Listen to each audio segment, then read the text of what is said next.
Magandang araw mga kababayan dito po sa buong Pilipinas at sa ating mga OFWs sa buong sanlibutan na ngayon ay nanonood sa programang ito, kung saan ako ay pinayagan muli ng korte upang makapagbigay ng isang video message sa inyo pong lahat. Kinalulungkot ko po na baka hindi ako payagan sa face-to-face debate, pero sa kabutihang palad ako'y binigyan ng pagkakataon ng korte na makapag-video message sa inyong lahat. Ang una-una ko pong advokasya, ako'y magtatrabaho po. Pupunta ako sa politika, hindi ko hanap ang pera. Hindi ko hanap ang katanyagan. Nasa akin na po lahat yun. Hindi ko na po kailangan yun. Ako'y magtatrabaho lang at tutulong para mabigyang solusyon ang ating mga kinakaharap na problema. So, yung aking pong paggobyerno ay ang tinatawag na laban sa korupsyon, yung governance and anti-corruption. Gagawin ko ang isang pagtatatag ng isang truth commission.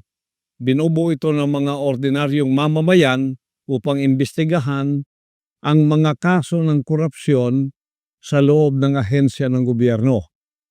Susuportahan ang pananaw na ito ng isang advokasya pa rin na may parusang kamatayan o death penalty sa mga korap na politiko na napatunayang may sala sa malawakang pagkubkob o sa pagwawaldas o pandarambong ng pera ng mga Pilipino. Yan po ay advokasya rin ng isa kong kasamaan sa PDP Laban, si Atty. Vic Rodriguez. Pareho po kami riyan. Death penalty at ibinaban niya ang ceiling ng plunder from 50 million naging 1 million na lang po. Kung ako matutupad, kahit po 1,000 lang, kailangan may death penalty na sapagkat ang maliit na pagnanakaw at ang malaking pagnanakaw, pareho lang yan sa harap ng Diyos at sa harap ng batas ng tao. Pangalawa po, yung sa kalusugan. We need a healthy Philippines. Puro kailangan malusog ang mga tao. Matanda man o bata man o binata man o dalaga o babae man. Kaya sa kalusugan, iniendorso ko ang Mobile Health Services Program upang dalhin ang serbisyo ng kalusugan sa lahat ng ating mga mamamayan. Mga kabilang na rito ang pamamahagi ng libreng gamot. Direkta ito sa mga liblib na pamayanan gamit ang mobile clinic sapagkat hindi lahat maka-afford ng pumunta sa ospital. Ako po ay nagkaroon ng pneumonia. Dinala ako doon sa Philippine Heart Center. Nakita ko doon ang mga nakalinyang tao sa kanilang garahe, yung kanilang parking lot, no? Nagtanong-tanong ako, ang iba doon nasa 1 buwan, 2 buwan, 3 buwan na doon sila.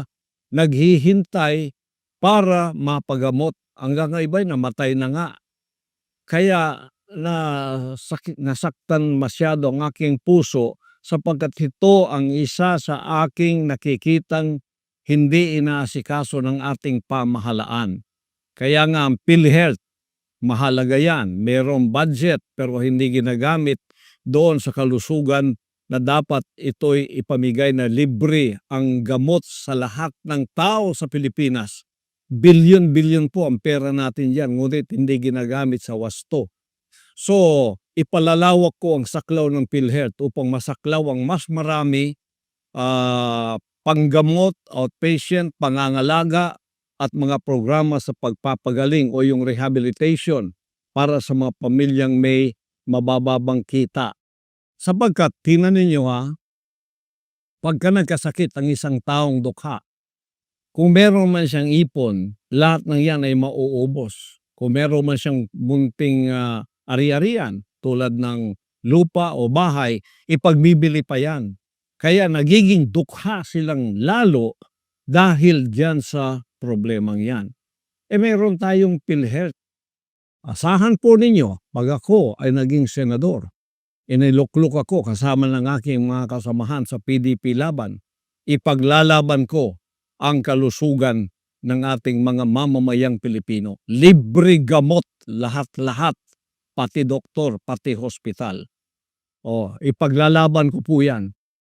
Malaking laban ito sa Senado. Alam ko marami ang kukontra dito sapagkat hindi naman lahat tulad kong zero corruption.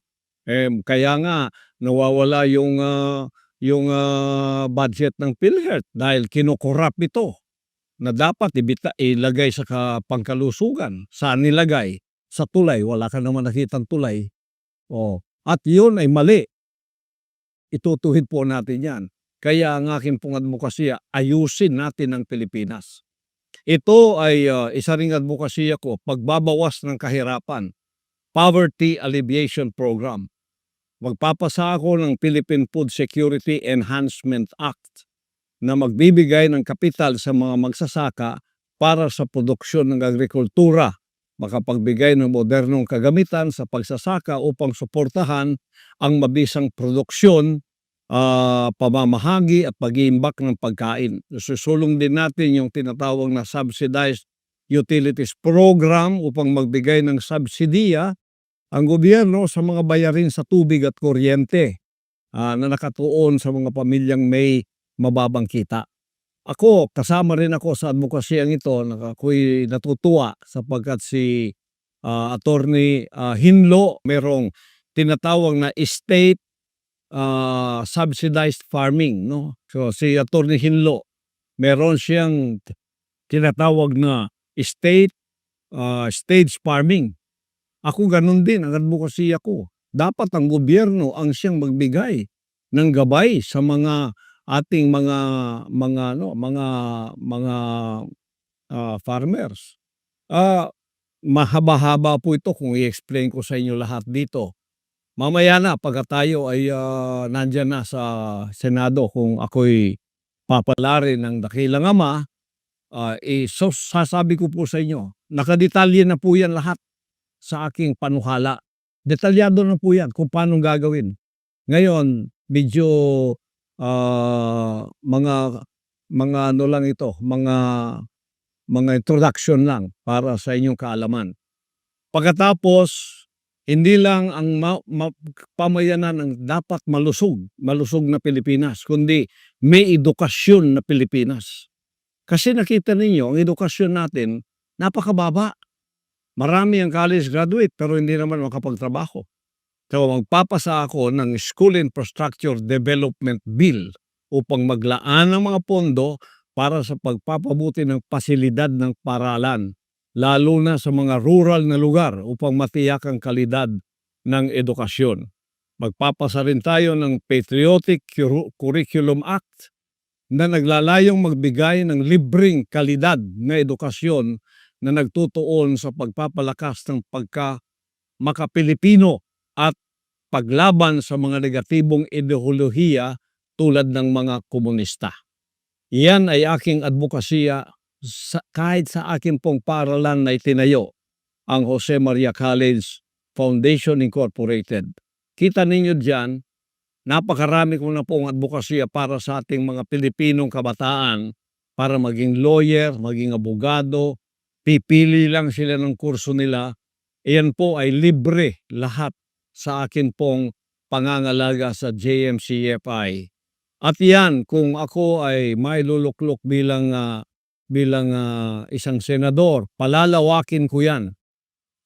Paaralin natin ang napakaraming mga patriotic Filipinos na magkaroon sila ng curriculum na magiging mahal nilang Pilipinas at mailayo sila sa mga nakakasirang ideolohiya na nagtatanim ng galit o hate. Yan ay ang CPP and PNDF. Ialis natin sila dyan. Lalis natin, kasama na rin dyan ang advokasya natin sa kapayapaan para maalis din naman sila sa masamang bisyo tulad ng droga. Isa rin sa ating advokasya yung peace and order. Magpapatuloy po yung ating laban sa droga. Magpapatuloy yung laban natin, laban sa mapanirang ideolohiya ng CPP and PNDF. Ipagpapatuloy ko po yan sapagkat yan ang advokasya ko kahit noong ako ay wala pa dito sa larangan ng politikang ito. Sa akin pong itinayong SMNI nung ako ang chairman dyan, naglaan ako ng 3 oras bawat araw sa laban kasamang bayan upang ang ating pamayanan ay maliwanagan sa mga deception o panlilinlang ng komunistang ideolohiyang itong napakarami ng namatay sa loob ng 50 taon. Ganon din karami ang namatay, mga 50,000 na ang patay. Wala man lang crime against humanity ang ginawa dyan. Tingnan niyo ang ating Pangulo, 8 years, 43 ang naakusa sa kanya. Crime against humanity na. Yan po ay injustice. Yung walang pagkawalang hustisya, asikasuhin po natin yan. Yung freedom of religion, tututukan ko po yan. Yung separation of church and state, ayusin natin yan. At ang hustisya, ibibigay natin dyan sa larangang yan. Sapagkat ang aking kongregasyon at ako ay nakatikim na po ng injustice. Biro ninyo, nilapastangan ang aming compound. Nilapastangan ng bahay-sambahan. Wala naman silang matuwid na katuwiran upang pumasok at lapastanganin ang mga banal na dakong tulad nito. Kaya ipaglalaban ko ang religious freedom. Puprotektahan ko ang lahat ng mga relihiyon basta't pagkilala sa Diyos at merong kabahagyanan sa relihiyon. Ipagtatanggol ko anuman ang inyong relihiyon ay hindi pwedeng gawin ang ginawa sa Kingdom of Jesus Christ na paglapastangan, pag-abuso ng gobyerno o ng pamahalaan. Isa po yan sa mga drive natin. Ngayon, ako po ay mukosere ng kalinisan ng kapaligiran. Ilulunsad ko ang Greening and Beautification Project. Kabilang ng pagtatanim ng puno, mga bulaklak, pagpapakalat ng mga buto at bulaklak upang mapalakas ang biodiversity. Sasagawa ko ang National Cleanliness Drive na mag-iempleyo sa mga walang trabahong Pilipino upang panatilihin ang kalinisan sa buong bansa. Susulong din natin ang turismo. Ang propose ko na Tourism Connectivity and Enhancement Act upang lumikha ng isang modernong network ng transportasyon kabilang ang sistema ng bullet train at kalsada na nag-ugnay sa mga pangunahing sentro ng turismo. At yan ay i-apply natin sa buong Pilipinas, lalong-lalo na sa napag-iwanan na isla ng Mindanao na tinatawag nilang Sub-Sahara Mindanao. Hindi na po maging Sub-Sahara to sapagkat ito ay magkakaroon ng modernong transportasyon, lalo na mga train systems natin na siyang magbibigay ng mobilization sa ating pamayanan at ng kanilang mga produkto. At nakadetalye na po lahat yan. Hindi ko lang pwedeng sabihin lahat dito. Ito lang mga headings ang sinasabi ko para sa inyo. Pagkatapos, ang kapakinabangan ng mga OFWs natin. Lilikha ko ng OFW Retirement Security Act na magtatatag ng isang mandatoring pensyon na may kontribusyon ng gobyerno at ang employer. Isusulong ko rin ang tinatawag na Retirement Savings Program, RSP, kung saan magkakaroon ng tax incentives ang mga OFWs katulad ng tax deductions para sa kanilang kontribusyon at tax benefits on withdrawals. Pagsasabatas ng mandatoring pagtalaga ng legal at medical attaches sa bawat konsulado o diplomatikong post upang may kaagapay ang ating mga OFW sa panahon ng kagipitan at pangangailangang medical o legal. Yan ang aking mga iilan lamang sa mga advokasya ko. Sa akin pong pagkakulong dito, mga 70 na po, 70 ang bill na nagawa ko. Isusulong ko ito upang maging batas diyan sa Senado kasama ng aking mga kasamahan. Kaya both straight PDP laban. Bakit po District PDP laban? Para tuloy-tuloy po ang aming mga advokasya. Walang kokontra, walang kakalaban. Kami pong lahat nagkakaisa riyan. Pagkatapos seguridad pa rin ito ng ating Vice President na pinaginitan ng mabuti. Kita ninyo ini-impeach ang isang Vice President sa mga unfounded na mga akusasyon tulad ng intelligence funds, samantalang billion, trillion ang nilulustay ng mga nasa kapangyarihan. Wala namang mga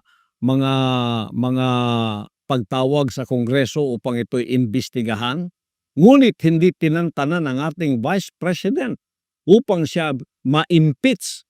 Pag na-impeach po kayo, perpetually hindi na kayo makapaglingkod sa bayan. Hindi na kayo pwedeng maglingkod pa. Perpetual po yan. O kaya habang buhay, hindi ka na pwedeng pumasok pa sa paglilingkod sa bayan. Yan ang gusto nilang mangyari kay Vice President Sara Duterte. Kaya pag straight vote po kami sa PDP laban, ang boto namin ay siyam. Kailangan ng siyam na boto ng mga senador upang hindi po ma-impeach ang ating Vice President Sara Duterte. Kami po yun. Kaya wala pong magmamaliw. Straight tayo. Huwag na po kayong lumingon pa sa iba. Straight tayo. Kung mahal ninyo si Vice President Sara Duterte, straight po ang ating pagboto. At yan ay meron kaming special sample ballot na ipamimigay sa inyo para hindi ninyo makalimutan ang mga pangalan at number noong aking mga kasamahan. Ako po si Pastor Apollo Kibuloy, number 53 sa inyong balota. Huwag po ninyong kalimutan, number 53 sa inyong balota. Si Jimmy Bondoc po, number 10. Si Bato de la Rosa, number 22. Si Bongo, number 28. Huwag ninyong kalilimutan. Si JB Hinlo, number 30. Si Raul Lambino, number 34. Si Rodante Marcoleta, number 38. Si Doc Marites Mata, number 42. At pagkatapos, number 56 po, si Atty. Vic Rodriguez.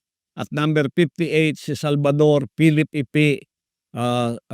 Philip Salvador, number 58. At ako po, ang inyong lingkod, Pastor Apollo Kibuloy, number 53 sa inyong balota. Straight po, huwag na kayong lilingon pa sa iba para ito'y magamit natin. Alam ko itong aking makasamahan dito, katulad ko sa advokasya. Hindi kami pwedeng baguhin ng pera. Hindi kami pwedeng suhulan ng pera.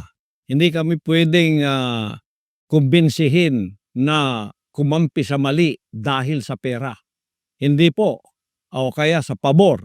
Napatunayan na po natin yan. Sa panahon ng ating kagipitan, hindi po namin iniwanan ang ating Pangulong Duterte. Kahit na ako'y pinahirapan, tinanggalan ng SMNI ng unlimited suspension.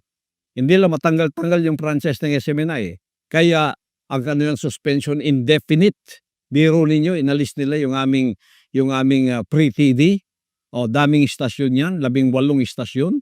At ilang mga free TV sa buong Pilipinas. Biglang-bigla ginano nila, wala naman sa batas yun. Pero silang batas ngayon eh.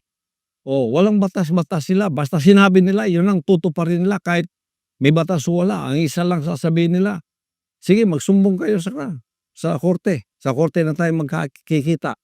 Sa 16-day siege, andala. Isang warrant of arrest, hindi naman pangalan ko at hindi address ko. Sinabi ng mga lawyer ko, against the law yung ginagawa ninyo. Hindi naman dito si pastor. Hindi. Sa gusto nyo dilip, hindi. Papasok kami. Pumasok, 16 days pa. Kung may reklamo kayo, sa korte kayo pumunta. Ganon ang panahon ngayon. Babaguhin po natin ang pang-aabusong yan. Kaya kailangan po natin straight PDP laban para sa ating Vice President, hindi ma-impeach. Tingnan po ninyo ang nangyari ngayon sa ating Pangulong Duterte.